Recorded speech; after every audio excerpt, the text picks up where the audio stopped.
सरकारने लाडकी बहीण योजना सुरू केली आणि या योजनेसाठी लागणारे वेगवेगळे दाखले मिळवण्यासाठी आता सेतू सुविधा केंद्रांवर महिलांची गर्दी होत असल्याचं पाहायला मिळत आहे। आपण जळगाव शहरातल्या पिंपळा येथील एका सेतू सुविधा केंद्रावर आहोत। या सेतू सुविधा केंद्रावर जर आपण बघितलं तर गेल्या 2 दिवसापासून या ठिकाणी वेगवेगळे दाखले घेण्यासाठी महिला या ठिकाणी गर्दी करताना पाहायला मिळत आहे। सकाळपासून या ठिकाणी वेगवेगळे दाखले घेण्यासाठी महिलांची या ठिकाणी गर्दी होते। मात्र आता एक या लाडकी बहीण योजनेतली एक मोठी अडचण जी आहे ती समोर आलेली आहे। या योजनेमध्ये जे आहे की जी कागदपत्र महिलांना द्यावा लागत आहेत किंवा जी दाखले द्यावा लागत आहेत ती दाखले देण्यासाठी जी राज्य शासनाची एकच वेबसाईट आहे आणि ती वेबसाईट या ठिकाणी त्या वेबसाईटमध्ये तांत्रिक अडचणी निर्माण झालेल्या आहेत आणि त्यामुळे या संपूर्ण प्रक्रियेमध्ये काही कारणास्तव खोळंबा निर्माण झालेला आहे।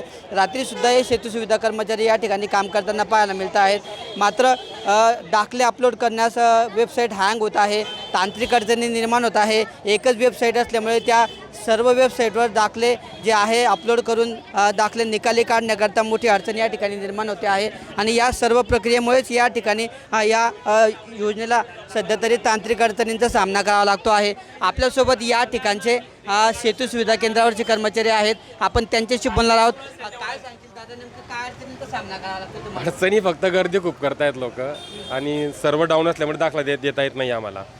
साईट खूप स्लो आहे, रात्री पण काम होत नाही आहे, बस बाकी काही नाही। सर्व स्लो होण्याचं नेमकं कारण काय सांगता? लोड ऑल महाराष्ट्रामध्ये लाडकी बहीण योजनेचे दाखले वाढून गेले असल्यामुळे हा लोड चालू झालेला आहे, त्यामुळे सर्व डाऊन आहे।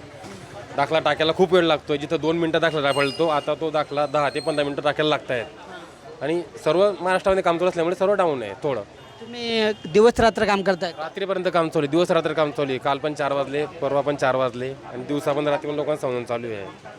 राज्य शासनाची वेबसाईट एकच आहे का नेमकी या सगळ्या प्रक्रिया? ऑनलाईन वेबसाईट एकच आहे।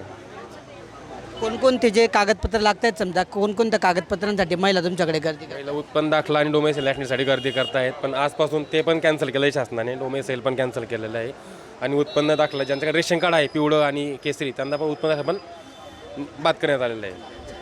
ह्या सगळ्या गोष्टींमुळे जे वेगळ्या शैक्षणिक कामांसाठी जे विद्यार्थी येत आहेत त्यांना पण दाखले मिळायला या सर्व्हरमुळे अडचण येत आहेत। त्यांना पण वेळ लागतोय, याच्यामुळे त्यांचं पण नुकसान होतं आहे। त्यांना पण कारण सर्व्हर एकच आहेत ना, काम एकाच ठिकाणी चालतं आहे, हे ते सगळं मिस होण्यामुळे त्यांचे पण दाखले लेट होत आहेत। कधीपर्यंत तरी वेबसाईट सुरू होईल किंवा ही प्रक्रिया दूर होईल काय वाटतं? ते नाही सांगता येणार आम्हाला, ते वरतून। तर ह्या योजनेची मुख्य अडचण जी आहे की आता हे दाखले मिळवण्यासाठी महिलांनी गर्दी केली आणि 2 दिवसामध्ये जी संपूर्ण महाराष्ट्रात गर्दी उसळली, यामुळे दाखले देण्याची जी राज्य शासनाची एकच वेबसाईट आहे ती वेबसाईट या ठिकाणी पूर्णपणे हॅक झालेली आहे आणि त्या वेबसाईटला सर्व्हर डाऊन झाल्यामुळे वेगवेगळ्या अडचणींचा सामना करावा लागतो आहे। आता महिलांना दाखले देण्याव्यतिरिक्त शैक्षणिक कामासाठी जे विद्यार्थी दाखले घेण्यासाठी येत आहेत त्यांनासुद्धा दाखले वेळेवर मिळत नसल्याची समस्या आता निर्माण झालेली आहे। त्यामुळे आता सध्या तरी या ठिकाणी शासनाने सांगितलं आहे की कुठल्याही दाखल्यांची अट नाही आहे, त्यानंतरही या ठिकाणी आता महिला गर्दी करताना पाहायला मिळत आहे। आता एकंदरीतच या प्रक्रियेमध्ये आता नेमकं हे संकेतस्थळ किंवा राज्य शासनाची वेबसाईट कधी सुरळीत होते आणि त्यानंतरच्या अडचणी कशा दूर होतात, मात्र सध्या तरी लाडकी बहीण योजनेमुळे आता शैक्षणिक कामासाठी दाखले घेणाऱ्या विद्यार्थ्यांनासुद्धा या अडचणींचा मोठा फटका बसल्याचा पाहायला मिळत आहे। किशोर पाटील, TV9 मराठी, जळगाव।